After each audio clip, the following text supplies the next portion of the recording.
Bonjour, je suis Alexandre Bios-Duplan, je travaille à la Haute Autorité de Santé où j'anime la mission des relations avec les associations de patients et d'usagers. La HAS est en charge, pour situer l'institution, notamment de dire quels sont les médicaments, les actes et les dispositifs médicaux qui ont vocation à être remboursés par l'assurance maladie.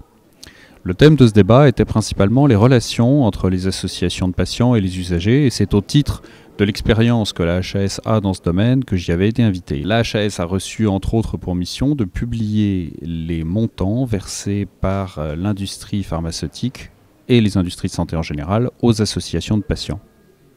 Pourquoi cette disposition ? Parce qu'il est important que l'opinion publique soit au courant de ces liens entre l'industrie pharmaceutique et les associations de patients, parce qu'on est en présence de liens d'intérêt qui sont susceptibles de constituer des conflits d'intérêts. Et il est important, pour que les associations de patients soient pleinement reconnues dans la démocratie sanitaire, que l'on connaisse leur indépendance.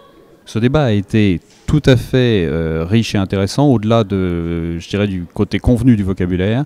Les industriels ont été francs, les questions du public ont été franches, et la position de la HAS, celle d'institution publique, est évidemment plus proche de celle d'un arbitre ou disons, de celle qui constate la situation que directement impliquée. Ce que je voulais vous dire sur ce que la HAS publie, c'est que chacun peut se référer sur le site de la Haute Autorité de Santé, donc www.hs-santé.fr.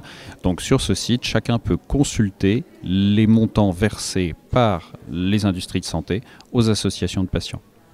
Le collectif K, pour ce que j'en connais, est un collectif en cours de constitution qui n'a pas encore une forme, je dirais, aussi aboutie que d'autres associations dans différentes maladies, comme les hépatites, comme toutes sortes de maladies. En particulier, le collectif K n'a pas encore d'agrément national, et je pense que pour lui, c'est la prochaine étape de reconnaissance. Cet agrément national, qui est délivré par une commission qui dépend du ministère, permet de représenter les associations de patients dans la démocratie sanitaire.